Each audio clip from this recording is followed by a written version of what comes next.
આજે એક કસ્ટમર આવે કે શું આપણે ઇન્વેસ્ટ કરવું છે, એટલે હું એમ પૂછું કે ભાઈ શું હોરાઇઝન છે, કેટલા સમય માટે? કે 2 મહિના માટે. એટલે મારે સમજાવવું પડે કે આજે આપણે ગોલ્ડ લઈએ છીએ, સોનું લઈએ છીએ, આપણે 2 મહિના માટે લેતા હોઈએ છીએ?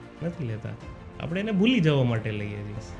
ટ્રેડિંગથી ઇન્વેસ્ટમેન્ટ કહી શકાય કે શું કહેવાય, સ્ટોક બ્રોકિંગ કહી શકાય, તો એમાં કઈ રીતે સ્વિચ થયા? સર્ટિફાઈડ ફાઇનાન્શિયલ પ્લાનર નામનો કોર્સ છે, એ કરેલો છે. Right now I am a certified financial planner also. Certified financial પ્લાનરની જે ડિગ્રી છે એ USA અપ્રુવડ છે. માર્કેટમાં એવું ઘણીવાર સાંભળ્યું છે, portfolio management, investment portfolio. In ડિટેલમાં આજે સમજાવો કે એ શું છે. સિગરેટની આદત હોય, ઘણા લોકોને આલ્કોહોલની આદત હોય, એવી રીતે બી જે વ્યક્તિ ટ્રેડિંગ કરે છે ને, એક સમય પછી જો એને પૈસા મળે છે કે નથી મળતા, પણ એ જો બહુ રસ લે છે ને તો એક પ્રકારની એને બી એ આદત પડી જતું હોય છે. એક એક્ઝામ્પલ એવું આપો, કોઈ એક અમાઉન્ટને લઈને કે XYZ વ્યક્તિએ 1 લાખ ઓર 2 લાખ ઓર 3 લાખ તમને આપી દીધા, ત્યારબાદની પ્રોસેસ ક્લાયન્ટ સાઇડથી શું હોય અને આપના સાઇડથી શું હોય? એક છે ને અમારા ધંધાની વિડંબના છે, સ્ટોક બ્રોકર્સ માટે એવું કહેવાય છે, કાં તો બ્રોકર કમાશે કાં તો ક્લાયન્ટ કમાશે. પ્રોપર આ મોટિવેશન લઈને પૂરું કર્યું કે ભાઈ હવે આપણે કંઈક ચેન્જ લાવવો છે. ત્યારે મેં એવો વિઝન લીધો હતો કે મારે આ ફાઇનાન્શિયલ પ્લાનિંગ મારે 1 લાખ લોકો સુધી પહોંચાડવો છે અને મારે 1 લાખ ફેમિલીઝને ફાઇનાન્શિયલી ઇન્ડિપેન્ડન્ટ કરવા છે.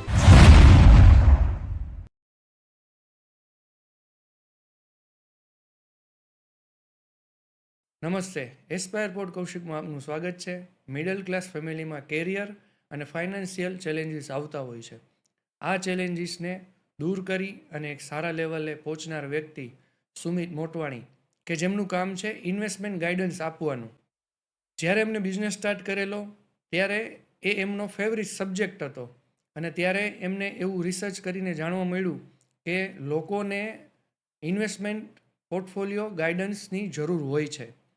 તો એ ઉપર એમને ખૂબ મહેનત કરી અને એ બિઝનેસની શરૂઆત કરેલી. તો ચાલો આપણે આજે ઇન્વેસ્ટમેન્ટ પોર્ટફોલિયો કઈ રીતે મેનેજ થાય છે એના વિશે વધુ ચર્ચા કરીશું. કેમ છો સ્મિતભાઈ, મજામાં? બસ શાંતિ, તમે કહો. થેન્ક યુ વેરી મચ કે તમે આજે અમારું ઇન્વિટેશન એક્સેપ્ટ કર્યું અને ખૂબ સારી વાતો કરીશું. કેવું ચાલે છે અત્યારે ઇન્વેસ્ટમેન્ટ સેક્ટરમાં?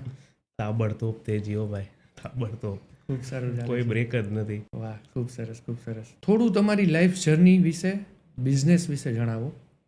તમે ક્યાંથી શરૂઆત કરેલી, બિઝનેસ ક્યારે સ્ટાર્ટ કરેલો?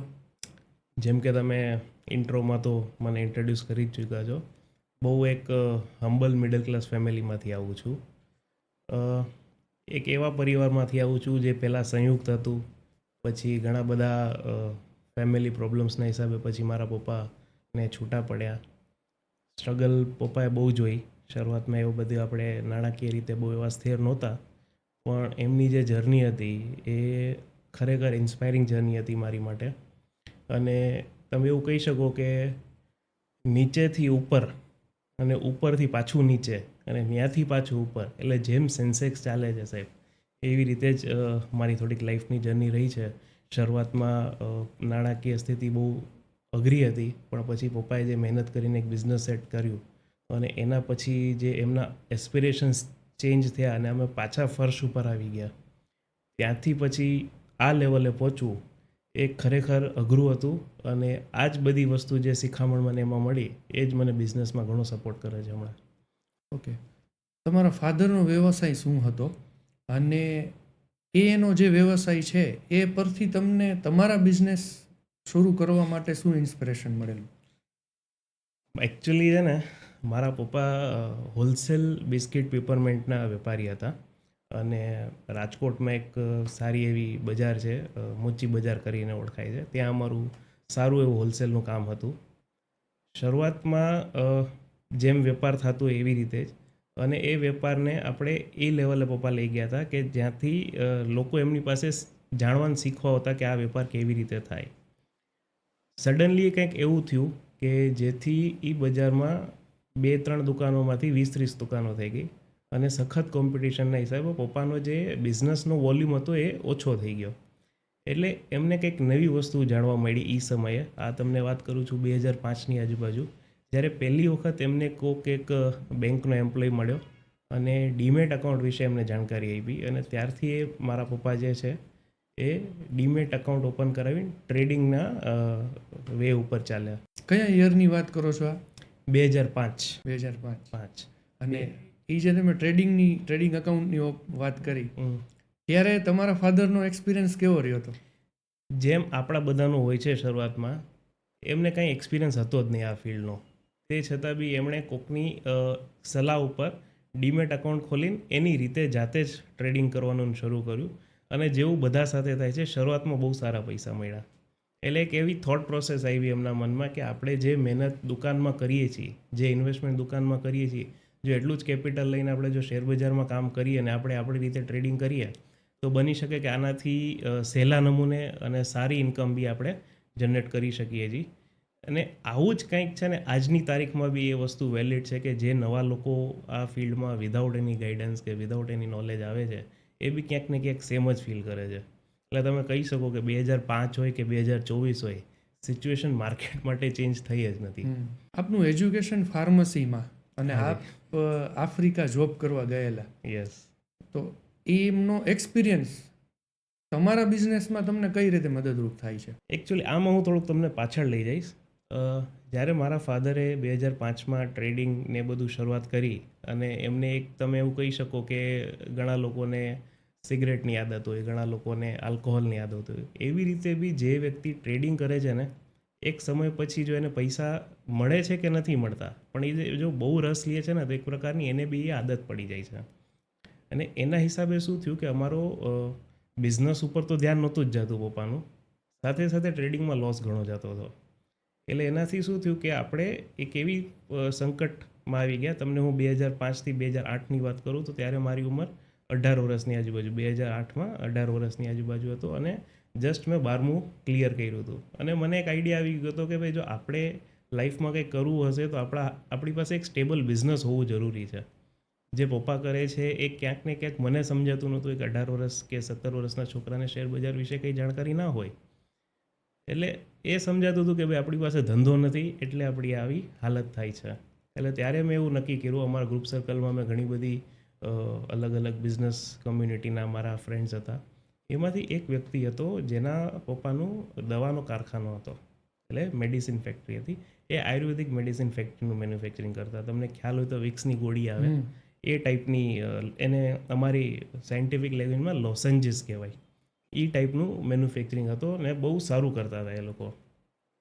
એટલે મને થયું કે ભાઈ જો આવું કંઈક આપણે પ્લાન્ટ કે એવું મેન્યુફેક્ચરિંગ કરીએ તો 100% આપણને બી સારા પૈસા મળી શકે. ને દવા છે, દવા તો બધાને એવરગ્રીન વસ્તુ છે, એમ જોઈએ જ. એટલે ત્યારે મને એવું ઇન્સ્પિરેશન હતું કે ભાઈ મારે ફાર્મસી લેવું છે. અને સાયન્સમાં હું સારો હતો, એજ્યુકેશન વાઇઝ બીજા સબ્જેક્ટ્સ ઓકે, પણ સાયન્સમાં મારી રુચિ હતી અને ગમતું હતું, એટલે આપણે ફાર્મસી લેવાનું વિચાર્યું. લકીલી 12થમાં પર્સન્ટેજ બી સારા હતા, અને આપણે જે કોલેજમાં એડમિશન જોતું હતું એમાં મળી બી ગયું. પણ ફર્સ્ટ યર પૂરું થયું ને, ફાર્મસી 4 વર્ષનું હોય. ફર્સ્ટ યર પૂરું થયું ને એટલે આપણને આઈડિયા આવી ગઈ કે આ આપણી કામની જગ્યા નથી. મલ્ટિપલ રીઝન્સ હતા. ફાર્મસી લાઈન ખરાબ નથી, ફાર્મસી લાઈન બહુ સારી છે, બહુ નોબલ લાઈન છે. એમાં તમે જો ઇન્વોલ્વ થાવ ને રિસર્ચ બેઝ ઉપર જાઓ તો તમે ખરેખર માનવ જાતિની મદદ જ કરી શકો છો. પણ આપણો હેતુ હતો ફેક્ટરી નાખવાનો, અને એ કેપિટલ ઇન્ટેન્સિવ વર્ક છે. જો તમારી પાસે બહુ સારો મોટો મૂડી હોય અને તમે ઇન્વેસ્ટ કરો અને કારખાનું બનાવો તો તમે ક્યાંક પહોંચી શકો. અને એવી પરિસ્થિતિ આપણી હતી નહીં. અને એ સમયે, આ હું તમને વાત કરું છું 2009-10ની, જ્યારે ફાર્મસીમાં જોબ કરવી એટલે કે કંપનીમાં જોબ કરવીમાં બહુ ખાસ એવી ઇન્કમ હતી ને, 7-8 હજારના પગાર મળતા હતા ત્યારે એ સમયે. એટલે ફર્સ્ટ યર કમ્પ્લીટ કર્યા જ આપણને એવું ફીલ થઈ ગયું કે હવે આપણે ખોટી જગ્યાએ આવી ગયા છીએ. પણ હવે સિન્સ આપણે ચાલુ કરી નાખ્યું છે અને એજ્યુકેશન અલ્ટિમેટલી ગમે એ કરશું, આપણને બેચલર્સ ડિગ્રી તો જોશે જ, એટલે આપણે કમ્પ્લીટ કર્યું. આ વસ્તુનો મને ફાયદો એક એ થયો કે જેવી રીતે મેં B.Pharm પૂરું કર્યું એટલે મારી પાસે મેડિસિન રિલેટેડ ટેકનિકલ નોલેજ હતો. એટલે એના બેઝ ઉપર મને એક એવી આફ્રિકન કંપનીમાંથી ઓફર મળી. કંપની ઇન્ડિયન હતી, પણ એ બિઝનેસ આફ્રિકામાં કરતા હતા. ત્યાં એ લોકો ઇન્સેક્ટિસાઇડ્સ વેચતા હતા. એટલે એમની એક કંપની અહીંયા વડોદરામાં સિચ્યુએટેડ હતી, જે અહીંયાથી એમને ઇન્સેક્ટિસાઇડ પરચેસ કરીને ત્યાં એક્સપોર્ટ કરતી અને આફ્રિકામાં એ લોકો ઇમ્પોર્ટ કરતા અને લોકલ ડિસ્ટ્રીબ્યુશન ચેનલ હતી એમની. ખેડૂત હોય કે ખેડૂતને દવા વેચનારા વેપારી હોય એને. અને મને ફાર્મસીનો બેનિફિટ એમ થયો કે ઇન્સેક્ટિસાઇડ્સ બી કેમિકલ્સ જ છે. એ એવી બધી દવાઓ છે જે લોકોમાં યુઝ ના થઈ શકે. લોકો જો એ દવા લે તો એની આડઅસર આવે અને એ જ વસ્તુ આપણે ઇન્સેક્ટ્સમાં કરવાની છે. એટલે એ ટેકનિકલ નોલેજ મારી પાસે હતો. અને અમે બાયકાસ સિંધી છીએ અને સિંધીમાં કહેવાતું હોય છે કે બિઝનેસ કમ્યુનિટી છે. એટલે ધંધો અમારા લોહીમાં છે. એટલે સેલ્સમાં અમે સારા અને સાથે ટેકનિકલ નોલેજ. એટલે મને ત્યાંથી બહુ સારી ઓપોર્ચ્યુનિટી મળી. જો હું બીફાર્મ કમ્પ્લીટ કરીને કોઈ કંપનીમાં જેમ કે ઝાયડસ સિપ્લાય એ પ્રકારની કોઈ પણ, આ જસ્ટ હું નામ લઉં છું, પણ જનરલી કોઈ પણ કંપનીમાં આપણે અપ્લાય કર્યું હોત તો મે બી 7-8-9 હજારની સેલરી મળે. અહીંયા મને બહુ સારો પેકેજ મળ્યો અને મને ત્યાં જવાનો ઓપ્શન મળ્યો. અને બેનિફિટ એ થયું કે ત્યાં મને એવો મોટો પ્લેગ્રાઉન્ડ મળ્યો કે જ્યાં આપણે ધંધો જે આપણને આવડે છે કે જે આપણી સ્કિલ હતી એ એક્સપેરિમેન્ટ કરવાનો મોકો મળ્યો. ત્યાં આપણને આઈડિયા આવ્યું કે ટીમ કેવી રીતે મેનેજ થાય, ધંધો કેવી રીતે થાય, રિસ્ક કેવી રીતે લેવાય. અને એ જ બધી વસ્તુ જ્યારે આપણે અહીંયા ઇન્ડિયામાં આવીને ધંધો ચાલુ કર્યો ને ત્યારે એનો ફાયદો થયો. ઇન્વેસ્ટમેન્ટ પોર્ટફોલિયો વિશે થોડું જણાવો કે એ તમને ક્યારે વિચાર આવ્યો? હવે એમાં થયું એવી રીતે કે 2 વર્ષની આજુબાજુ હું આફ્રિકા હતો અને સારું ઇન્કમ બી સારી. બટ સિચ્યુએશન એ હતી કે મારી ફેમિલીમાં હું છું, મારી બેન છે અને મારા મધર ફાધર છે. બેન મારાથી કંઈક 5 વર્ષ મોટી છે અને એના ઓલરેડી મેરેજ થઈ ગયા હતા. એટલે હું આફ્રિકા હતો ને મારા પેરેન્ટ્સ અહીંયા હતા અને ધીરે ધીરે મારા પપ્પાની થોડીક હેલ્થ બગડવાની શરૂ થઈ. 2017માં અમને આઈડિયા આવ્યો કે એમને બીમાર પહેલાંથી હતા પણ 2017માં ડાયગ્નોસિસ થયું કે એમને ફેટી લીવર છે. ફેટી લીવર એક એવી બીમારી હોય જે લીવરની ઉપર ફેટ જામી જતું. એક પ્રકારથી તમે લીવરનો સોજો કહી શકો. જેથી શું થાય, લીવર પાણી ચૂસી ના શકે અને પાણી આખા શરીરમાં તમારા ફેલાઈને તમારા બોડી એકદમ વધતું જાય. તો પ્રોબ્લેમ શું હતી પછી ખબર પડી, પણ એના સિમ્ટમ્સ પહેલાંથી દેખાતા હતા. એટલે મને એમ થતું હતું કે ભાઈ ત્યાં આપણે ઇન્ડિયામાં ફાધર ને મધરની ધ્યાન રાખવા માટે કોઈ છે નહીં. એટલે હું પાછો આવી ગયો. અને થયું એવું, 2012માં જ્યારે અમે કોલેજ પૂરી કરી અને 2016માં જ્યારે હું પાછો આવ્યો, 4 વર્ષ નીકળી ગયા હતા પણ સિચ્યુએશન મારી સેમ જ હતી. ફાઇનાન્શિયલ કન્ડિશન ત્યારે બી અસ્થિર હતી, 2016માં બી અસ્થિર હતી. અને પપ્પાની બી સિચ્યુએશન એ જ હતી. ત્યારે બી અમને ટ્રેડિંગનો શોખ હતો. હજી સુધી 2016 સુધી બી અમને એવું જ હતું કે ભાઈ આપણે ટ્રેડિંગ કરીને જ પૈસા કમાશું. એટલે થયું એવું કે પાછું આવ્યા પછી મારી પાસે આગળ જોવા માટે કંઈ હતું નહીં. તો શું કરીએ, આ એક પ્રશ્ન થતો હતો જે બધા યંગસ્ટર્સને થતું હોય છે. હું ત્યારે યંગસ્ટર્સ ના કહેવાય, 26 વર્ષનો વ્યક્તિ ઓલરેડી 4-5 વર્ષનો કંઈક એક્સપિરિયન્સ હોવો જોઈએ. એ પ્રકારની કારકિર્દી હોવી જોઈએ લોકોની. પણ 26 વર્ષની એજમાં મારી પાસે કંઈ આગળ કરવા માટે કે કોઈ એવી સારી કંપનીમાં હું જોબ લઉં અને એમાં મારો કંઈક એક્સપિરિયન્સ બતાડું, કારણ કે આફ્રિકાનો એક્સપિરિયન્સ ડોમેસ્ટિક માર્કેટમાં લાગુ ના પડે. એટલે શું કરવું એ ચર્ચા મેન મારા પપ્પાએ બહુ કરી. અને પપ્પાનું કહેવું એવું હતું કે ભાઈ મારી હેલ્થના હિસાબે હું તને ફિઝિકલી તો ક્યાંય હેલ્પ નહીં થઈ શકું. તું એક કામ કરતો કંઈક એવી લાઈન વિચાર જેમાં તું સારો હોય, તને કરવામાં મજા આવતી હોય ને તને નોલેજ ભલે ઓછું વધારે હોય એ 2 નંબરની વાત છે, ધંધો ધંધાને શીખડાવે છે. પણ તું કંઈક કમ્પ્યુટર ઉપર કરી શક ને તારી રીતે તું કરી શક ને એવું કંઈક વિચાર. એટલે અમે વિચાર્યું કે કંઈક સર્વિસ ઇન્ડસ્ટ્રીમાં કરવું છે. કારણ કે પ્રોડક્ટ ઇન્ડસ્ટ્રીમાં એક વ્યક્તિનું કામ નથી. પરફેક્ટ. એટલે સર્વિસ ઇન્ડસ્ટ્રીમાં શું થઈ શકે, મને કોલેજના ટાઈમે મેં થોડાક પાસપોર્ટ ને પાન કાર્ડના ને એવા કામ કરેલા, એટલે મને એ વિશે થોડીક જાણકારી હતી. પણ ટૂર્સ એન્ડ ટ્રાવેલ્સનો ધંધો મારી માટે થોડોક અઘરો હતો. એટલે પપ્પાએ એવું સજેસ્ટ કર્યું કે જે આપણે 10 વર્ષથી કરીએ છીએ એ જ કરને. મેં કીધું એ શું વળી, કે શેરબજારનું ચાલુ કર. એટલે મેં કીધું પપ્પા આપણે 12-13 વર્ષથી આવી પરિસ્થિતિમાં શેરબજારના હિસાબે છીએ. આ વસ્તુ જો હું કરું, આપણો આખો જે કમ્યુનિટી છે, આપણો જે ફ્રેન્ડ સર્કલ જે ઓલરેડી આપણને ના પાડે છે, હવે આ જ વસ્તુ જો આપણે કરીએ તો મેં કીધું સક્સેસ કેવી રીતે મળશે, કસ્ટમર કોણ બનશે આપણું? એ કે આપણું કામ ધંધો કરવાનો છે અને ધંધો કસ્ટમર લઈ આવશે. એ કે તારે એમાં હિંમત હોય તો તું ચાલુ કર. પરફેક્ટ છે, એનો અનુભવ બોલ્યો ને. યસ. એટલે ત્યારે એવું નક્કી કર્યું કે આપણે સબબ્રોકરશિપ લેશું. એટલે ત્યારે 2016માં આ હું તમને વાત કરું છું, લેટ 2016ની. અને એક મજાની વાત એ છે કે 2016ની ડિસેમ્બરમાં મારા લગ્ન થયા અને એકચ્યુઅલી લગ્ન થયા પછી મને એજન્સી મળી. એ પહેલાં મને એજન્સી હું 2 મહિનાથી ગોતતો હતો પણ મળતી નહોતી. એટલે હું એવું કહી શકું કે મારી વાઈફનો મારા કરિયરમાં બહુ મોટો રોલ છે. અને તમે લક કયો, કિસ્મત કયો, પણ એના આવવાથી મને સડનલી એક લાઈન મળી અને લકીલી એ લાઈન ઉપર હું હજી સુધી સ્ટેબલ છું. એટલે 2017થી મેં એક કંપનીની ફ્રેન્ચાઇઝી લીધી, જે આગળ જઈને ડિસ્કાઉન્ટ બ્રોકિંગ પ્લેટફોર્મમાં કન્વર્ટ થઈ ગયું. શરૂઆત અઘરી હતી, પણ જેમ પપ્પાએ પહેલાંથી સપોર્ટ કરેલો હોય કે હું ફિઝિકલી નહીં મેન્ટલી તારી સાથે છું. શેર બજારમાં ભલે આપણને ઇન્વેસ્ટમેન્ટ વિશે બહુ જાણકારી નથી, પણ ટ્રેડિંગ વિશે તો છે. આપણને જે જાણકારી છે એનાથી શરૂ કરીએ, ધીરે ધીરે આપણે શીખીએ અને આગળ વધીએ. એટલે આવી રીતે આપણે ઇન્વેસ્ટમેન્ટ માર્કેટની અંદર જ રહીને ઇન્વેસ્ટમેન્ટ વિશે જાણ્યું. અલગ અલગ સેમિનાર્સ, મેં જે કંપનીની ફ્રેન્ચાઇઝ લીધી એમનો સપોર્ટ, એ બધું થોડું થોડું આપણને ઇન્વેસ્ટમેન્ટ પોર્ટફોલિયો કેવી રીતે ક્રિએટ કરાય એની આપણને માહિતી આપી.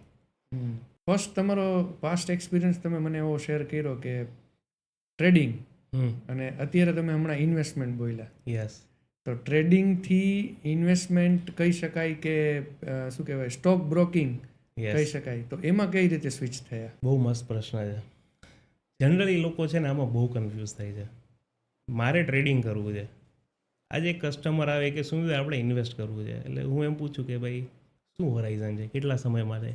એ કે 2 મહિના માટે. એટલે મારે સમજાવવું પડે કે આજે આપણે ગોલ્ડ લઈએ છીએ, સોનું લઈએ છીએ, તો આપણે 2 મહિના માટે લેતા હોઈએ છીએ? નથી લેતા. આપણે એને ભૂલી જવા માટે લઈએ છીએ. એને ઇન્વેસ્ટમેન્ટ કહેવાય. આજે તમે કંઈક વસ્તુ લીધી ને 1 મહિના પછી, 2 મહિના પછી, 2 દી પછી વેચી નાખો છો, એને વેપાર કહેવાય. અને વેપારનો ઇંગ્લિશ વર્ડ ટ્રેડિંગ છે. ટ્રેડિંગ પોતે કાંઈ નથી. ટ્રેડિંગ સિમ્પલી મીન્સ વેપાર. આજે તમારો દૂધનો ધંધો હોય, સવારે દૂધનો સ્ટોક આવ્યો, સાંજે ખાલી કરવાનો છે. પરફેક્ટ. ઇન્ટ્રાડે ટ્રેડિંગમાં શું થાય છે? સવારે તમે સ્ટોક બાય કરો છો, સાંજે વેચી નાખો છો. એ વેપાર જ છે. વસ્તુ એ છે કે જેટલો વેપારનો વોલ્યુમ શેર બજારમાં છે એટલો દૂધના ધંધામાં નથી. એટલે એની મૂવમેન્ટ ફાસ્ટ નથી. એક કોન્સ્ટન્ટ પ્રાઇસ ઉપર એ વસ્તુ ચાલે છે કે ભાઈ મેં 60 રૂપિયાની કોથળી આવી કે લીટર આવ્યું, એ આપણે 61માં વેચવાનું છે. પણ જો એમાં તમારી પાસે 10 જણા આવીને એમ કહે કે મારે 58માં જોઈએ, મારે 59માં જોઈએ, તો તમે શું કરો? જરૂર તો તમે આપી દો. એ જ વસ્તુ ત્યાં થાય છે પ્લેટફોર્મ ઉપર. ઓકે, આઈડિયા આવ્યો? એટલે ટ્રેડિંગ અને ઇન્વેસ્ટમેન્ટ બે અલગ માઇન્ડસેટ છે, બે અલગ વર્ટિકલ્સ છે. જે વ્યક્તિ વેલ્થ ક્રિએટ કરવા માગે છે, એક સમય પછી એને મૂડી વધારો જોઈએ છે. એક સમય પછી એને કામ નથી કરવું, એના પૈસા એની માટે કામ કરવું જોઈએ, એવો એનો હેતુ હોય અને એની માટે સમય આપી શકતો હોય, 5 વર્ષ, 7 વર્ષ, 10 વર્ષ, ડિપેન્ડિંગ એના ગોલ ઉપર, એને આપણે ઇન્વેસ્ટમેન્ટ કહીએ છીએ. જ્યારે કે ટ્રેડિંગ છે કે તમારે શોર્ટ ટર્મ, તમારે જે તમે રેગ્યુલર જે તમારો વ્યવસાય છે એમાંથી તમે જે આવક લ્યો છો, એવી આવક જો તમારે રેગ્યુલર જનરેટ કરવી હોય તો એની માટે તમારે ટ્રેડિંગ કરવી જોઈએ. અને એમાં બી સ્ટડી કરીને, એક્સપિરિયન્સ લઈને, જેવી રીતે આજનો યુથ કરે છે એવી રીતે નહીં. તમે ટ્રેડિંગ વિશે કહી દીધું, હવે સ્ટોક બ્રોકિંગ વિશે કહો. રાઈટ. એક છે ને અમારા ધંધાની વિડંબના છે. સ્ટોક બ્રોકર્સ માટે એવું કહેવાય છે, કાં તો બ્રોકર કમાશે, કાં તો ક્લાયન્ટ કમાશે. શું કામ એને? કારણ કે આજે બધાને ખબર છે કે કોઈ વ્યક્તિએ કોઈ પર્ટિક્યુલર સારી કંપનીનો, નામચીન કંપનીનો સ્ટોક, જે બજારમાં બહુ સારી રીતે કંપની વ્યવસાય કરે છે, એનો સ્ટોક લઈને એ બેસી જશે તો 10 વર્ષ પછી એને પૈસા મળવાના જ છે. પણ અમે શું છે સાહેબ, અમે બ્રોકર છીએ. જો હું તમને એવી સલાહ આપું કે તમે એ વસ્તુ લઈને ભૂલી જાઓ, તો પછી મને દલાલી ક્યાંથી મળવાની? એટલે આજની તારીખમાં ટ્રેડિંગ કરાવવું એ સ્ટોક બ્રોકરની દુવિધા છે. મજા અમને બી નથી આવતી. મારા કેબિનમાં જે બી કસ્ટમર આવે ને એને પહેલો આગ્રહ એ જ રાખું કે તમે તમારો ઇન્વેસ્ટમેન્ટ હોરાઇઝન ડિસાઇડ કરો. જો તમારે આ લાઇનમાંથી રેગ્યુલર વ્યવસાયની જેમ ઇન્કમ લેવી છે તો આટલા પ્રકારના કોર્સિસ છે, આટલા પ્રકારનો સમય લાગશે, 2 વર્ષ 3 વર્ષ ભણીને તમે આવો, એક્સપિરિયન્સ લઈને આવો, પછી તમે ટ્રેડિંગ કરો. એટલે સ્ટોક બ્રોકરનો રોલ શું હોય છે કે એ તમારો ડીમેટ એકાઉન્ટ ઓપન કરાવે છે અને એ તમને ગાઈડ કરે છે કે તમે કેવી રીતે સ્ટોકનું બાય અને સેલ કરો અને કેટલું ફ્રિકવન્ટલી કરો જેથી તમારું કેપિટલ રોટેટ થાય.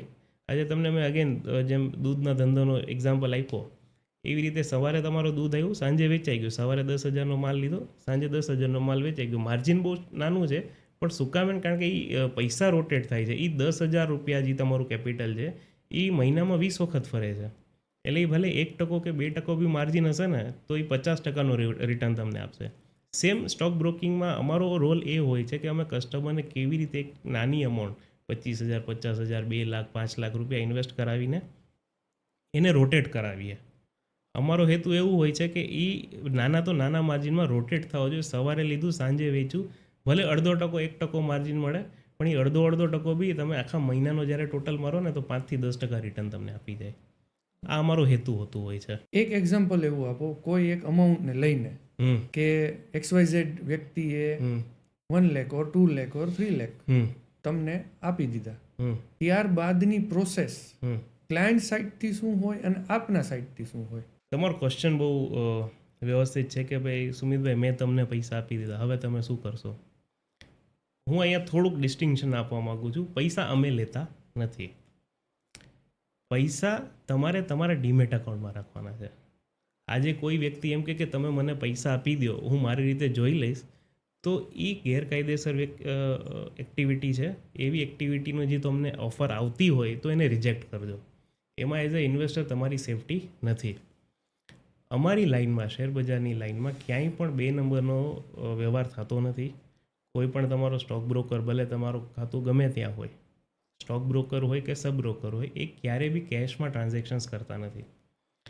આને હવે આપણે બીજી રીતે મૂકીએ કે સુમિતભાઈ મારી પાસે 1 લાખ રૂપિયો છે ફોર એક્ઝામ્પલ, એનું કેવી રીતે વહીવટ કરવો એ તમે અમને ગાઈડ કરો.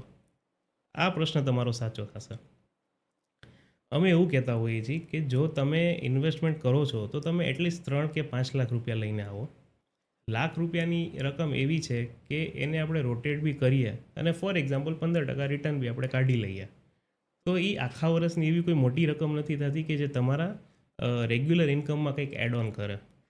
એટલે હા, જો તમારો હેતુ 5 વર્ષ 10 વર્ષનો છે તો બેસ્ટ છે, તો વાંધો નથી. લાખ રૂપિયામાં તમે કંઈક અમે તમને સારું સજેસ્ટ કરીને તમે હોલ્ડ કરો તો એ કમ્પાઉન્ડિંગ, એટલે કે જો 15% બી તમને વળતર મળતો હોય તો એ કમ્પાઉન્ડિંગ દર 5 વર્ષે તમારા પૈસા ડબલ થાય. એટલે આજે લાખ રૂપિયા નાખ્યો, 2029માં એ 2 લાખ થઈ જાય ને 2034માં એ 4 લાખ રૂપિયા થઈ જાય. જો તમારું હોરાઇઝન છે તો લાખ રૂપિયા બી સફિશિયન્ટ છે. પણ તમને એવું હોય કે મને નાનો તો નાનો મૂડી વધારો, પણ મારે જોતા હોય ત્યારે પૈસા મળે, એ ટાઈપનું તમારે કરવું હોય તો અમારી પાસે રેડીમેડ પોર્ટફોલિયોઝના ઓપ્શન્સ છે અને એમાં અમે 3 લાખ રૂપિયાથી નીચે મેનેજ નથી કરી શકતા. સ્ટોક બ્રોકિંગની વાત કરી આપણે, અને અત્યારે હવે થોડો એવો પ્રશ્ન આવે છે કે સ્ટોક બ્રોકિંગ અને મ્યુચ્યુઅલ ફંડને કંઈ કનેક્શન ખરું? સ્ટોક બ્રોકિંગ અને મ્યુચ્યુઅલ ફંડને કનેક્શન નથી, સ્ટોક ઇન્વેસ્ટમેન્ટ અને મ્યુચ્યુઅલ ફંડને કનેક્શન ખરો. ઓકે. આજે અલગ અલગ લેવલ્સ છે ઇન્વેસ્ટર્સના. જેવી રીતે તમારી રિસ્ક એપેટાઇટ છે, જેવી રીતે તમારું નોલેજ લેવલ છે, એવી રીતે અલગ અલગ ઇન્વેસ્ટરના લેવલ્સ આવે. પહેલું લેવલ શું છે કે મેં ડીમેટ એકાઉન્ટ ઓપન કર્યું, મેં મારી રીતે ગૂગલ કર્યું, યુટ્યુબ જોયું, મને જે મન સમજાણું, જે મનમાં આવ્યું એ પ્રમાણે મેં રોકાણ કરી લીધું અને હું રાહ જોઉં છું હવે વધે છે કે ઘટે છે. હવે વધે છે તો એનું શું કરવાનું છે, ઘટે છે તો એનું શું કરવાનું, એના પ્રશ્નનો જવાબ દેવા માટે મારી પાસે કોઈ નથી. જો તમને એવું ફીલ થતું હોય કે આ વે ખોટો છે, તમને તમારા જ વેથી તમને એવું લાગતું કે આ વે ખોટો છે, તો તમારી માટે બેસ્ટ છે તમે મ્યુચ્યુઅલ ફંડ કરો. મ્યુચ્યુઅલ ફંડમાં શું થાય છે, એક અસેટ મેનેજમેન્ટ કંપની હોય, કોઈ પણ એક કંપની છે એ એના હેઠળમાં એક ફંડ મેનેજરને નિયુક્ત કરે છે. ફંડ મેનેજર એવો વ્યક્તિ છે જેની પાસે રિક્વાયર્ડ ક્વોલિફિકેશન્સ છે પૈસા મેનેજ કરવા માટે. એટલે તમે એ અસેટ મેનેજમેન્ટ કંપનીને પૈસા આપી દીધા, એણે ફંડ મેનેજર એક રાખ્યો અને ફંડ મેનેજર તમારા વતી એ અસેટ મેનેજમેન્ટ કંપનીમાં ઇન્વેસ્ટમેન્ટ કરશે, બરાબર? અને એ 80, 90, 100 કંપનીનો એક પોર્ટફોલિયો બનાવશે જેને આપણે ડાયવર્સિફાઈડ પોર્ટફોલિયો કહીએ છીએ. ડાયવર્સિફાઈડ એટલે કે અલગ અલગ ક્ષેત્રના સ્ટોક આપણે જ્યારે લઈએ ત્યારે કોઈ પણ એક સાયકલમાં કોઈ એક ક્ષેત્ર ચાલે ને બીજો ક્ષેત્ર ન ચાલતો હોય તો એ આપણો જે પોર્ટફોલિયો છે એ સ્ટેબલ રહે. હવે તમને આઈડિયા નથી કે મારે વહીવટ કેવી રીતે કરવાનો છે, મારે ક્યાં રોકાણ કરવાનું, તમે એક એક્સપિરિયન્સ, એક ક્વોલિફાઈડ વ્યક્તિને પૈસા આપી દો મ્યુચ્યુઅલ ફંડ વેથી, અને એમાં જે વધારો, એનો જે બેનિફિટ થશે એ તમને પાસ ઓન કરશે. બીજો લેવલ આવે છે જે આપણે ઓફર કરીએ છીએ, એ છે રેડીમેડ ઇન્વેસ્ટમેન્ટ પોર્ટફોલિયોઝ. પહેલા કેસમાં તમે પૈસા મ્યુચ્યુઅલ ફંડને આપ્યા, એણે એના પોર્ટફોલિયોમાં લીધા, એમાં શું ભાવથી લીધા, એમાં કોઈ ડિવિડન્ડ આવ્યો શેરનો, એ તમને નથી મળતો, એ ફંડમાં રીઇન્વેસ્ટ થાય છે. અમે શું કરીએ છીએ, અમે તમારા પૈસા લઈએ છીએ અને એવા જ એક ક્વોલિફાઈડ વ્યક્તિ, એક સારા ફંડ મેનેજરને એ પોર્ટફોલિયો આપીએ છીએ. એની પાસે રિસર્ચ ટીમ છે, એની પાસે ઓટોમાઇઝેશન છે. એ તમારા જ ડીમેટ અકાઉન્ટમાં તમારા જ માટે 25 થી 30 કંપનીનો પોર્ટફોલિયો બનાવશે. મ્યુચ્યુઅલ ફંડ કરતાં આ લેવલ 2 પ્રોડક્ટ એટલે છે કારણ કે જ્યાં 80, 90, 100 કંપની હોય ત્યાં રિટર્ન કપાય. ડાયવર્સિફાઈડ રિટર્નમાં તમે 10-15% આજુબાજુ રિટર્ન જનરલી બધા મ્યુચ્યુઅલ ફંડ આપે છે. અહીંયા તમને એગ્રેસિવ પોર્ટફોલિયો બને. 25-30 કંપની જ્યારે તમે ક્વોન્ટિટી નંબર ઓફ સ્ક્રિપ્ટ્સ જેમ ઓછી કરો એમ તમારો પોર્ટફોલિયો કોન્સન્ટ્રેટેડ થાય. એવામાં તમને રિટર્ન મળવાની શક્યતા વધી જાય છે. એટલે ફંડ મેનેજર એએમસી લેવલનો, અસેટ મેનેજમેન્ટ લેવલનો, પણ ઇન્વેસ્ટમેન્ટ તમારા અકાઉન્ટમાં. માનો કોઈ કંપનીએ ડિવિડન્ડ આપ્યો તો ડાયરેક્ટ તમારા બેંકમાં મળશે. ફંડ મેનેજરે જ્યારે સ્ટોક લીધો ત્યારે તમે લાઈવ તમે એ સ્ટોક જોઈ શકશો. એટલે આ લેવલ 2 પ્રોડક્ટ થઈ. એટલે એવી રીતે અલગ અલગ લેવલ્સના પ્રોડક્ટ્સ આપણે અવેલેબલ છે અને જેવો કસ્ટમરની રિસ્ક એપેટાઇટ, જેવો એનો ટાઈમ હોરાઇઝન, એ પ્રમાણે આપણે કસ્ટમરને સજેસ્ટ કરતા હોઈએ છીએ. સુમિતભાઈ, માની લો કે મારે જ ઇન્વેસ્ટમેન્ટ કરવું છે. હું બરાબર. તમારી પાસે ફર્સ્ટ ટાઈમ આવ્યો છું. બરાબર. મને તમારા પોર્ટફોલિયો મેનેજમેન્ટ રિલેટેડ કોઈ જ વસ્તુ ખબર નથી. બરાબર છે. બરાબર છે. એ સમયે તમારું ગાઈડન્સ શું હોય છે? જો તમને ઝીરો નોલેજ છે ને હમ. કૌશિકભાઈ, અમે એકચ્યુઅલી એવા જ કસ્ટમર જોઈએ છે જેની પાસે ઝીરો નોલેજ છે. જો નોલેજ હશે ને તો એ અમને શીખડાવે છે. બરાબર. અમે આઈડિયલી કેવી રીતે વર્ક કરીએ છીએ, સૌથી પહેલાં જે ન્યૂ કસ્ટમર અમારી પાસે આવે છે એનું અમે રિસ્ક પ્રોફાઇલિંગ કરતા હોઈએ. રિસ્ક પ્રોફાઇલિંગ એટલે શું? હું તમને 8 થી 10 ક્વેશ્ચન્સ પૂછીશ. ઓન પેપર હોય આ બધું.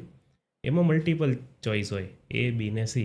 એક એક્ઝામ્પલ આપું કે માનો કૌશિકભાઈ તમે આજે 1 લાખ રૂપિયા ઇન્વેસ્ટ કર્યા અને 1 મહિના પછી એ 1 લાખની વેલ્યુ માનો 90,000 રૂપિયા થઈ ગઈ, તો તમારું રિએક્શન શું હશે? કે ભાઈ મને બીક લાગે છે, હું 90,000 બુક કરી નીકળી જઈશ, મને ભરોસો નથી બેસતો. કે B, હું રાહ જોઉં, 90,000 બુક નથી કરવા, આપણે રાહ જોઈએ, ઉપર આવી જાય પછી વિચારશું શું કરવું છે. અથવા C, કે તમે બહુ એક્સાઇટ થાવ છો અને 90,000 તમને લાખ રૂપિયામાં સસ્તું લાગતું હતું, હવે 90,000 આવી ગયો તો હું એક્સ્ટ્રા બીજા પૈસા એડ કરીશ. આવા 8 થી 10 પ્રશ્ન અમે અલગ અલગ વેથી તમને પૂછીએ, જેના રિસ્પોન્સ ઉપરથી અમને આઈડિયા આવે કે તમારી રિસ્ક ટેકિંગ કેપેસિટી શું છે. બરાબર. રિસ્ક ટેકિંગ કેપેસિટી એટલે શું? રિસ્ક એટલે શું? કે એવી વસ્તુ જે આપણે અણધારી છે. મને 10% રિટર્નની અપેક્ષા હતી અને 8% આવ્યા તો એ રિસ્ક છે. -8% આવ્યા તો એ મોટો રિસ્ક છે. પણ જો 15% આવ્યા ને તો એ બી રિસ્ક જ છે, કારણ કે એક્સ્ટ્રા પૈસા આવ્યો એનું શું કરવાનું. એટલે રિસ્ક બધાય રિસ્ક કેવી રિસ્કની એપેટાઇટ એટલે કે તમે રિસ્કને કેવી રીતે સહન કરો છો એનો એક અમને આઈડિયા આવે. એમાંથી અમે કેટેગરાઇઝ કરીએ કે તમે બેલેન્સ્ડ ઇન્વેસ્ટર છો, એગ્રેસિવ ઇન્વેસ્ટર છો કે કન્ઝર્વેટિવ છો. એક વખત તમારી રિસ્ક પ્રોફાઇલિંગ આવી જાય એના પછી અમે આગળ વધીએ. રિસ્કની વાત કરી તમે. હવે હું કઈ રીતે ડિસાઈડ કરી શકું કે મારે કેટલું રિસ્ક લેવું? બરોબર. તો અને રિસ્ક પછી શું? પહેલાં તો તમારે ડિસાઇડ નથી કરવું રિસ્ક કેટલું લેવું છે. અગેન હું તમને કહું છું કે તમારી રિસ્ક પ્રોફાઇલિંગ કરીશ, એટલે હું એ સમજીશ કે તમારો સ્વભાવ કેવો છે, તમારી કેટલી કેપેસિટી છે ઇન્વેસ્ટ કરવાની. એ પ્રશ્ન નથી અહીંયા. પ્રશ્ન એ છે કે મેં જે પૈસા નાખ્યા છે એની ચડ ઉતર જોઈને મારો સ્વભાવ એને કેવો થશે એનું અમે જજમેન્ટ પહેલાં લઈએ, જેથી હું તમને સુટેબલ પોર્ટફોલિયો સજેસ્ટ કરી શકું. એક તમને એક્ઝામ્પલથી વાત કરું. સપોઝ કે એક વેલ નોન બ્રાન્ડ છે, આપણે બેંકનું એક એક્ઝામ્પલ, એક વેલ નોન બેંક છે અને એક ન્યૂ કમર બેંક છે. બરાબર. હવે જે વેલ નોન બેંક છે એ આપણે એક રાજકોટના સિટીની વાત કરીએ. A well known bank already 50માંથી 45 એરિયાઝમાં અવેલેબલ છે, એટલે કે 45 વિસ્તારમાં એ ઓલરેડી અવેલેબલ છે. એની બ્રાન્ચીસ છે ને બહુ વ્યવસ્થિત રીતે ધંધો કરે છે. અને જે ન્યૂ કમર છે એની હાર્ડલી 1 કે 2 બ્રાન્ચ છે. બરાબર. બંને બેંક છે, બંનેની માર્કેટ સેમ છે, સિમિલર બિઝનેસ કરે છે.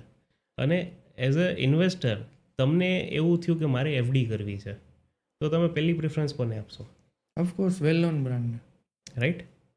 અચ્છા, તમને એક ખ્યાલ હતો કે ન્યૂ કમર બેંક છે એનો રેટ ઓફ ઇન્ટરેસ્ટ પેલી બેંક કરતાં 1 થી 1.5% વધારે છે? એ આઈડિયા બી ખરો? નથી ખબર. શું કામ એને? કારણ કે એની વિઝિબિલિટી એટલી નથી, એટલી એની માર્કેટિંગ નથી. હવે સપોઝ કરો કે એ વેલ નોન બેંક જે છે, બરાબર, એની બોર્ડ ઓફ ડિરેક્ટર્સની મિટિંગ બેસે અને એ લોકો નેક્સ્ટ ફાઇનાન્શિયલ યરની સ્ટ્રેટેજિક બનાવે અને એવું નક્કી કરે, ટાર્ગેટ એવું લે કે આ વર્ષે અમારે ધંધો ડબલ કરી નાખવો છે. જે અમે રેવન્યુ કરીએ છીએ એનો ડબલ રેવન્યુનો ટાર્ગેટ લઈને ચાલે. તો તમને શું લાગે છે, એ બેંક એ વસ્તુ અચીવ કરી શકશે? વેલ નોન બેંક છે તો હા. એમના પ્લાનિંગ હોવાના હમ યર બાય યર એ લોકોના હમ શું કે બિઝનેસ ગ્રોથના પ્લાનિંગ હોવાના, હોવાના, રાઈટ. તો ઓફકોર્સ એ કરી શકે ખરા. કરી શકે, રાઈટ. એકચ્યુઅલી એનો આન્સર છે ના, નો કરી શકે. હમ, જો વેલ નોન બ્રાન્ડ છે પણ માર્કેટ તો સેમ છે. ઓકે. હવે ઓલરેડી 45 એરિયાઝમાં છે. હવે કોઈ બેંકને એનો ધંધો વધારવો હોય તો સ્વાભાવિક છે ને બ્રાન્ચ નવી કરવી પડે, નવા વિસ્તારમાં એક્સપાન્ડ કરવું પડે. સેમ કસ્ટમર પાસે તમે કેટલી વખત જાઓ ને કેટલું વધારે તમે બિઝનેસ લઈ આવી શકો. એ વેલ નોન બ્રાન્ડ એટલે વેલ નોન છે કારણ કે એ એક સેચ્યુરેશન ઉપર છે. જ્યારે કે એ ચેલેન્જ ન્યૂ કમર બેંક માટે નથી. એ ઓલરેડી 2 કે 3 જ વિસ્તારમાં છે, અવેલેબલ છે. ઓકે. એટલે એની પાસે જે પ્લેગ્રાઉન્ડ છે એ સેમ એરિયામાં બહુ મોટો છે.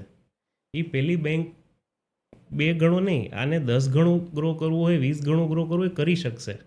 કારણ કે એની પાસે બધા એરિયા ખાલી છે. એને કરવાનું શું છે, વેલ નોન બેંકના કસ્ટમર જ ખાવાના છે.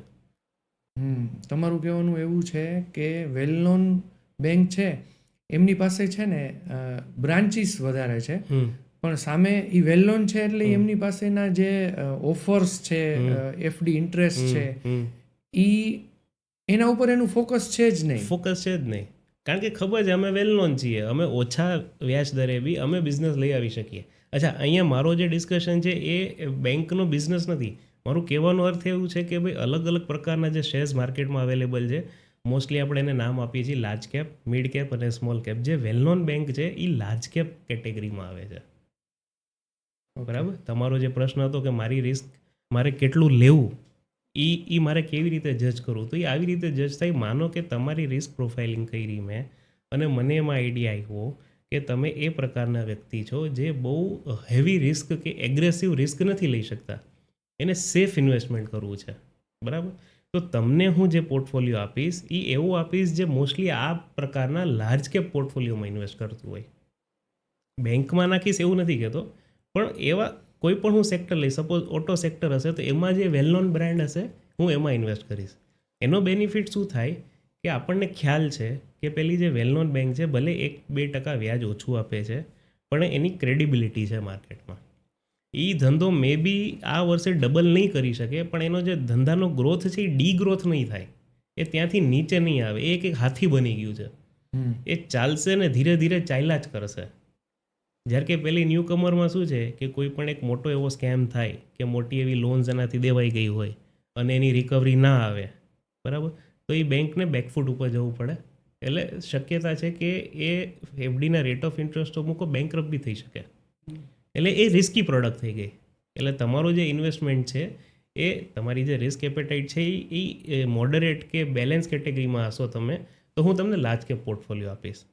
જો તમારી રિસ્ક ટેકિંગ એબિલિટી બહુ જાજી હશે, તમે વધારે રિસ્ક લઈ શકો એમ છો, તો હું તમને આ પ્રકારનો પોર્ટફોલિયો આપીશ જેમાં ગ્રોથની ઓપોર્ચ્યુનિટીઝ જાજી છે, સામે રિસ્ક રિવોર્ડ રેશિયો બી એ પ્રમાણે છે. So this is what I want to explain એમ, કે અલગ અલગ કેટેગરીમાં રિસ્ક પ્રોફાઇલિંગ કર્યા પછી અમે કેવી રીતે નક્કી કરી કે કયા વ્યક્તિને કયો પોર્ટફોલિયો આપવો.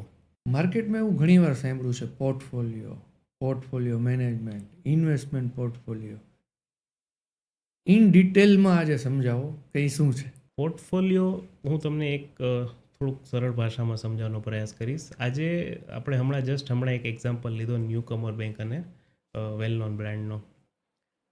હવે મેં તમને એમાં સમજાવ્યું કે ન્યૂ કમર બેંક ઉપર રિસ્ક કેવડું હોય છે, આપણે એનો બિઝનેસ પ્રેડિક્ટ નથી કરી શકતા. હવે સપોઝ કરો કે તમારી પાસે એક્સ અમાઉન્ટ છે અને તમે એક્સ અમાઉન્ટ તમે એ ન્યૂ કમર બેંક ઉપર ઇન્વેસ્ટ કરીને તમે બેસી ગયા અને સડનલી આખી ઇકોનોમી સારી ચાલે છે, બધી બેન્કિંગ કંપની બધી પ્રોસ્પર કરે છે, પણ એ પર્ટિક્યુલર બેંકમાં જ કંઈક ઇસ્યુ આવ્યો અને એના જ શેર ગગડી ગયા કે એ બેંક બેંકરપ્ટ થઈ ગઈ.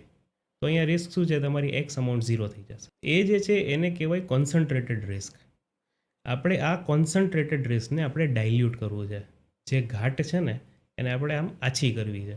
એ કેવી રીતે થાય? હું શું કરીશ, મારી પાસે સપોઝ કે 100 રૂપિયા હશે, તો હું 2 રૂપિયા 50 કંપનીમાં ઇન્વેસ્ટ કરીશ, રાઈટ? હવે સપોઝ કરો વર્સ્ટ કેસ સિનારીઓ 5 કંપની એમાંથી ડિફોલ્ટ કરી જાય છે. પહેલામાં આપણે એકનો એક્ઝામ્પલ લીધો, હવે 5 કંપની ડિફોલ્ટ કરી. અને મારા જે 50 કંપનીનો જે સિલેક્શન હશે એ એવી રીતે હશે કે બધા અલગ અલગ સેક્ટરમાંથી હું લઉં, રાઈટ? અને કોઈ પણ એક પર્ટિક્યુલર સેક્ટરમાં બહુ ઇશ્યુ આવ્યો, જેમ કે આપણે એક એક્ઝામ્પલ લઈએ કોરોના ટાઈમનો. કોરોના ટાઈમમાં શું થયું? કમ્પ્લીટ લોકડાઉન વર્લ્ડ લેવલે. બધા વ્હીકલ્સ હતા એ તમારા ગેરેજમાં જ પડ્યા રહ્યા, પાર્કિંગની બહાર નીકળ્યા જ નહીં.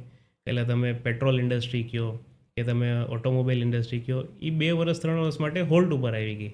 તો એવા સિનારીઓમાં એ લોકોના ખર્ચા ચાલુ હતા. એ કંપની બધી લોસ મેકિંગ કંપની હતી, એમના તમે ફાઇનાન્શિયલ જુઓ એટલે લોસ આવતું હતું. તો સ્વાભાવિક છે એના ભાવ નીચે આવવાના છે. પણ એની સામે ચાલ્યું શું? તો કે આઈટી. જે લોકો ટ્રાવેલ કરતા હતા એ ઘરે બેસીને અલગ અલગ એપ્લિકેશન્સમાંથી વિડીયો કોલ ઉપર ડિસ્કશન્સ કરવા માંડ્યા. ફાર્મા સેક્ટર ચાલવા માંડ્યું દવાના હિસાબે. તો એ કંપની ચાલી ગઈ. તો હવે આપણે વર્સ્ટ કેસ સિનારીઓ પકડીએ. મારી પાસે 50 કંપની આવી રીતે ડાયવર્સિફાઈડ હતી, અને એમાંથી 5 કંપની મારી ઓટોમોબાઈલ કે પેટ્રોલ ઇન્ડસ્ટ્રી એવી હતી, અને એ બેંકરપ્ટ થઈ ગઈ. તો શું થશે? 5 કંપનીનો લોસ 0 થઈ જશે. એટલે 2 રૂપિયા મેં નાખ્યા, મારા 10 રૂપિયા ગયા. એની સામે શું થયું? ખાલી 2 જ કંપની ચાલી, આઈટી ચાલ્યું, ફાર્મા ચાલ્યું.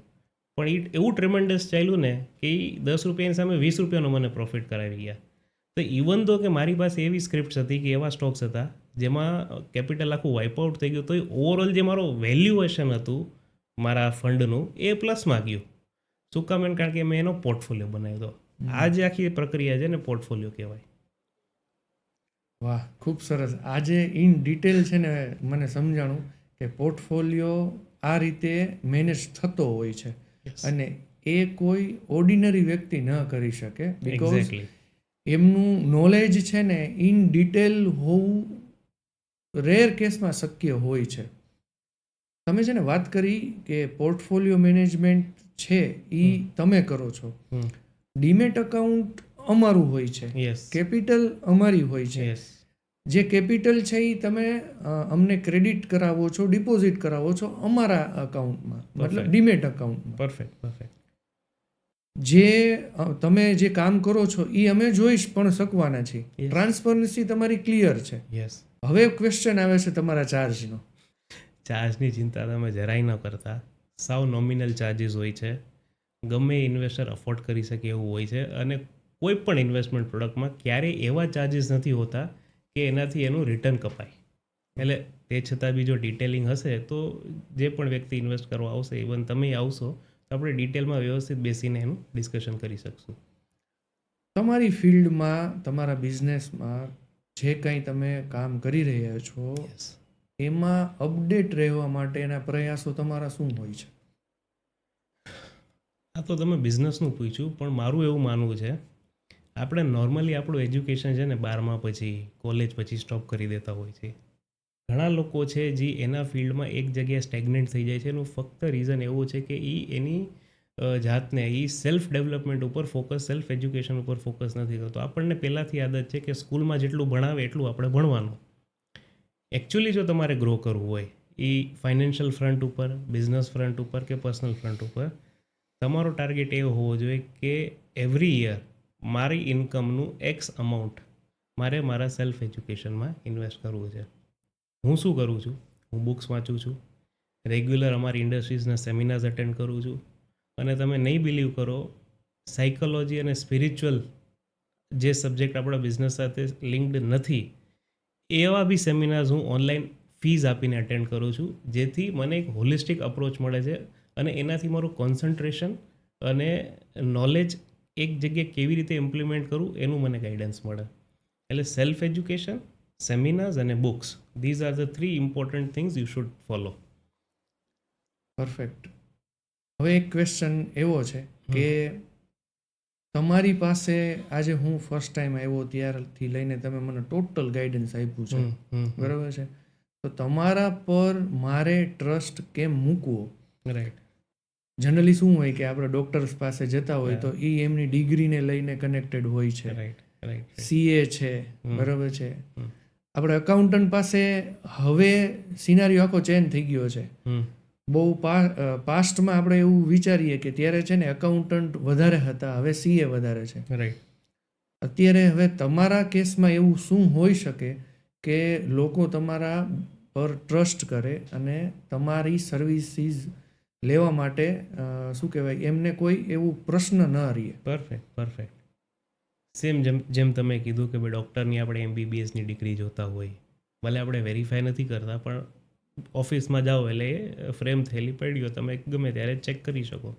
સેમ એવી રીતે અમારા ફાઇનાન્સ ઇન્ડસ્ટ્રીમાં પહેલું પગલું બી મૂકવું હોય ને એટલે તમારું રજિસ્ટ્રેશન સેબીની અંડરમાં થવું જોઈએ. સેબી એક એવી સંસ્થા છે જે આખા ઇક્વિટી ઇન્વેસ્ટમેન્ટ માર્કેટને કંટ્રોલ કરે છે. એમાં કયો વ્યક્તિ સેલ્સ કરી શકે ના કરી શકે એનો ડિસિઝન સેબી લેતી હોય છે, અને એમાં અમારું રજિસ્ટ્રેશન પ્રાઇમરી રિક્વાયરમેન્ટ હોય છે. હવે આ જે અપ્રોચ છે ને એ બધા લોકો ફોલો કરે છે.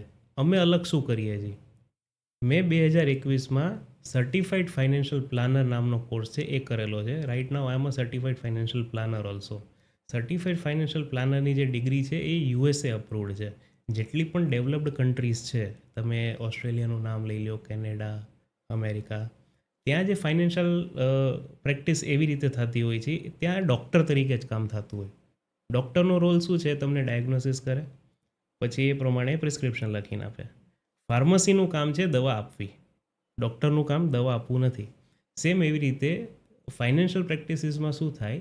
એક વ્યક્તિ સર્ટિફાઈડ ફાઇનાન્શિયલ પ્લાનિંગની ડિગ્રી કરે, એના પછી એની પાસે એક્સપર્ટીઝ, નોલેજ આવી જાય, જેથી એ વ્યક્તિની બધી ફાઇનાન્શિયલ રિક્વાયરમેન્ટ્સનું એનાલિસિસ, ડાયગ્નોસિસ કરીને એને step of action, plan of action આપી શકે અને એની ઉપર એક્ટ કરી શકે. એટલે મારી પાસે જે એડેડ એડવાન્ટેજ છે એ CFPનો છે. આખા વર્લ્ડમાં હમણાં 2.25 લાખ જેવા CFP છે, અને ઇન્ડિયામાં 20,000 CFP છે, ને એમાંના અમે એક છીએ. વાહ, very nice, very yes. Nice. વ્યક્તિત્વ, કોઈ વ્યક્તિ છે એક્ઝામ્પલ તરીકે, એમનો બિઝનેસ છે અને એની પોતાની પર્સનલ લાઈફ છે, રાઈટ. તો તમારા બિઝનેસ જે તમે જે સર્વિસીસ આપો છો એમાં એને જે ફાઇનાન્સ મેનેજમેન્ટ કરવું હોય તો એ કઈ રીતે કરી શકે? ઓકે, આપણે ખબર છે ઇન્ડિયાનું 1 February India as a country budget launch કરતી હોય છે. આપણા ફાઇનાન્સ મિનિસ્ટર છે નિર્મલા સીતારમણ, છેલ્લા 5-6 વર્ષથી એ જ આવે છે ને બજેટ પ્રેઝન્ટ કરે છે. એ શું હોય છે? એ બેઝિકલી એ છે કે અમારો આ વર્ષનો પ્લાન આ છે, અમે આ ક્ષેત્રમાં આટલા પૈસાનું અલોટમેન્ટ કર્યું છે, અમે ત્યાં વાપરશું. આ ક્યાંક ને ક્યાંક આપણે આ જ વસ્તુ આપણા ઘરમાં બી કરતા હોઈએ છીએ. જ્યારે 1 તારીખ આવે એટલે આપણને ખબર છે કે આપણો પગાર કે આપણી ઇન્કમ આ છે, એ પ્રમાણે આપણે બધા હેડ્સ બનાવી દઈએ છીએ. બરાબર? કે મારે રાશન માટે આટલા વાપરવાના છે, ભાડું આટલું દેવાનું છે, લાઇટ બિલ આટલું આવવાનું છે, એવી રીતે આપણે અલોકેટ કરી નાખીએ છીએ. આ વસ્તુ છે ને લોકો બિઝનેસમાં ઇમ્પ્લિમેન્ટ કરતા રહી જાય છે. જેટલું એક્ટિવલી ઘરમાં બજેટ પ્લાનિંગ થતું હોય છે, એટલું એક્ટિવલી બજેટ પ્લાનિંગ બિઝનેસમાં નથી થતું. એનાથી શું થાય છે? જે એમની એક્સ્ટ્રા ઇન્કમ કોક મહિને કોકને ઇન્સેન્ટિવ આવ્યું, સેલેરીમાં હોય છે તો ઇન્સેન્ટિવ, હવે દિવાળી આવે છે, દિવાળી બોનસ આવવાના છે. ઘણા લોકોના બિઝનેસ એ પ્રકારના છે કે આવા સિઝનમાં વધારે ફ્લરિશ કરતા હોય, પણ બિકોઝ આ ફાઇનાન્શિયલ પ્લાનિંગ, આ બજેટિંગ એના ઘરમાં છે અને દુકાનમાં નથી, એટલે એક્સ્ટ્રા ઇન્કમ ક્યાંક ને ક્યાંક વેડફાઈ જાય. એટલે અમે સૌથી પહેલાં રિસ્ક પ્રોફાઇલિંગ, પછી કસ્ટમર સાથે બેસી અને સમજીએ કે એનું કેશ ફ્લો કઈ પ્રકારનું છે અને એને કેશ ફ્લોનું અલોકેશન કેવું છે. કેશ ફ્લો એટલે પૈસાની આવક જાવક, આવક કઈ બાજુથી છે, જાવક કઈ બાજુ છે, અને ક્યાં આપણે બ્રેક્સ મારી શકીએ. આ બધું એનાલિસિસ આપણે કરતા હોઈએ, અને આ જ એક સર્ટિફાઈડ ફાઇનાન્શિયલ પ્લાનરનો રોલ છે એકચ્યુઅલી. આટલું જો આઈડેન્ટિફાઈ અમે એમને કરાવી દઈએ, અમારી પ્રોપર વર્કશીટ્સ હોય, હું તમને વર્કશીટ્સ આપું, તમને 2 દિવસનો સમય મળે, એમાં તમે તમારા હેડ્સ ભરી દો, પછી આપણે બેસીને એને એનાલાઇસિસ કરીએ અને ક્યાંથી આપણે મેનેજ કરી શકીએ. કારણ કે ઇન્વેસ્ટમેન્ટ પ્લાનિંગ છે ને એકચ્યુઅલી બજેટ પ્લાનિંગ પછી જ થાય. તમારું બજેટ પ્લાનિંગ ના હોય ને તો તમે ઇન્વેસ્ટમેન્ટ પ્લાનિંગ કરી જ ના શકો.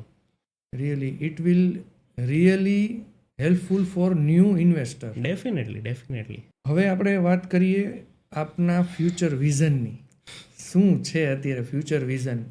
કોરોના સમય એવો હતો ને સર, કે આપણે અણધારી વસ્તુ જોઈ, આપણે કોઈ દી એવું નહોતું વિચાર્યું. આપણે ઘરના વરેન્ડામાં લોક થઈ એવા નથી અને આપણે ઘરની અંદર પૂરાઈ ગયા હતા.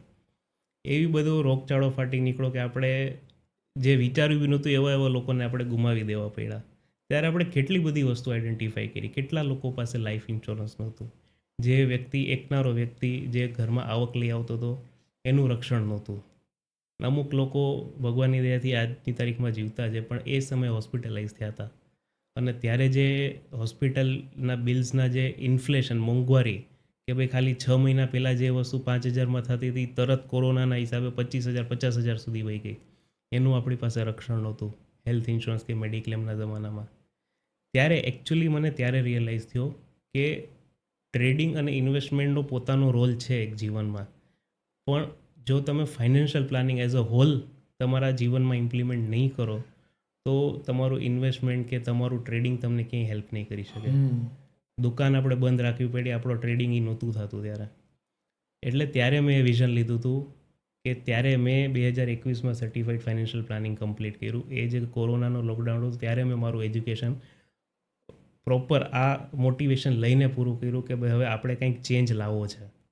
ત્યારે મેં એવો વિઝન લીધો હતો કે મારે આ ફાઇનાન્શિયલ પ્લાનિંગ મારે 1 લાખ લોકો સુધી પહોંચાડવો છે અને મારે 1 લાખ ફેમિલીઝને ફાઇનાન્શિયલી ઇન્ડિપેન્ડન્ટ કરવા છે. આ મારું વિઝન છે. એના ઉપર અમે બહુ નાના પગલે 2000 લોકો સાથે સંકળાયેલા છીએ, એમને આ વસ્તુમાં હેલ્પ કરીએ છીએ. નાનકડો પગલો છે, પણ હજી અમારી જર્ની બહુ લાંબી છે. ઓકે, બહુ આગળ જવું છે. ખૂબ આગળ જશો જ, કેમ કે તમારું જે બિઝનેસ છે ને એનું નોલેજ કયો અને તમારા રિઝલ્ટ્સ પણ બહુ સારા છે, ખૂબ સારા છે. તમે 1 લાખ લોકોની વાત કરી, તમારું વિઝન 1 લાખ લોકો સુધી પહોંચવાનું છે અને અમે આશા રાખી છીએ કે તમે પહોંચશો જ. યસ. 1 લાખ લોકો સુધી પહોંચવાનું તમારું શું પ્લાનિંગ છે? એકલા હાથે નહીં થાય. હા, હું એક્સેપ્ટ કરું છું, એકલા હાથે નહીં થાય. અને સર આ ફિલ્ડ એવી છે ને એકલા હાથે કરવા જેવું બી નથી. ઓકે, શું કામ એમ? કારણ કે આજે હું તમારું ફાઇનાન્શિયલ પ્લાનિંગ કરું પણ તમારો સપોર્ટ નહીં હોય તો મારાથી કાંઈ નહીં થાય. આ તો ક્લાયન્ટ અને એડવાઇઝરનો રિલેશન. સૌથી પહેલાં જોશે ટીમ, અને એનાથી અગત્ય છે પાર્ટનર્સ. અમે એકચ્યુઅલી એવા લોકોને ઇન્વાઇટ કરતા હોઈએ છીએ જે સેમ મારા જેવું પેશન શેર કરતા હોય મારી સાથે, મારા જેવું માઇન્ડસેટ હોય. એમને અમે ખરેખર પાર્ટનરશિપનો એક ઓફર આપતા હોય છે. અમારી પાસે એવી ચેનલ્સ છે જેમાં હું એમને મારી પાર્ટનરશિપ મોડલમાં એનરોલ કરી શકું છું અને આ જ બધી વસ્તુ હું એમના થકી બીજા કસ્ટમર સુધી પહોંચાડી શકું. એવા આપણી પાસે ઘણા બધા ઓપ્શન્સ છે. એટલે જો તમારામાંથી કોઈને એવું ઈચ્છા હોય કે ટ્રાય કરવું હોય તો ડેફિનેટલી મારો સંપર્ક કરી શકો છો. બિઝનેસ અને વ્યક્તિગત સેલ્ફ મોટિવેટ થવું હોય અથવા તો તમારા બિઝનેસ રિલેટેડ કંઈ ઇન્ફોર્મેશન લેવી હોય રાઈટ. તો એવી કોઈ બુકનું સજેશન આપો. એકચ્યુઅલી છે ને, જે બી નવા એન્ટ્રી કરે છે, જેમ કે તમે એક્ઝામ્પલ લીધો તમારો જ, હું પહેલાં તો તમને સજેશન એ આપીશ કે તમે રીડિંગની હેબિટ રાખો. અને રીડિંગની હેબિટ સ્પેસિફિકલી જે બુક્સથી તમારે ફાઇનાન્સ ઇન્ડસ્ટ્રીમાં આવવા પહેલાં શરૂઆત કરવી જોઈએ એ છે રિચ ડેડ પુઅર ડેડ. હા, સાંભળું છું. હા, અમેરિકન ઓથર છે રોબર્ટ કિયોસાકી. બહુ સરસ રીતે એ બુકમાં તમને એક પણ ફાઇનાન્શિયલ પ્રોડક્ટની નોલેજ નથી, એક પણ એમ તમે કહો ને કે ફાઇનાન્શિયલ લેસન બી નથી.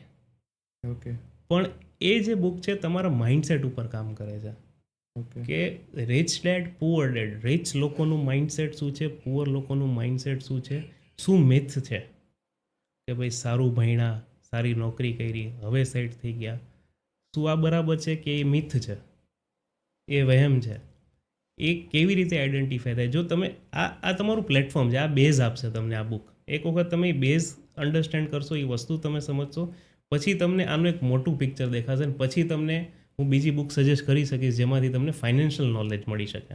ઇન્વેસ્ટમેન્ટ પોર્ટફોલિયોની અંદર સારું રિઝલ્ટ મળી શકે, તમારી સર્વિસ ફ્યુચરમાં લેવાનું પ્લાનિંગ પણ હશે,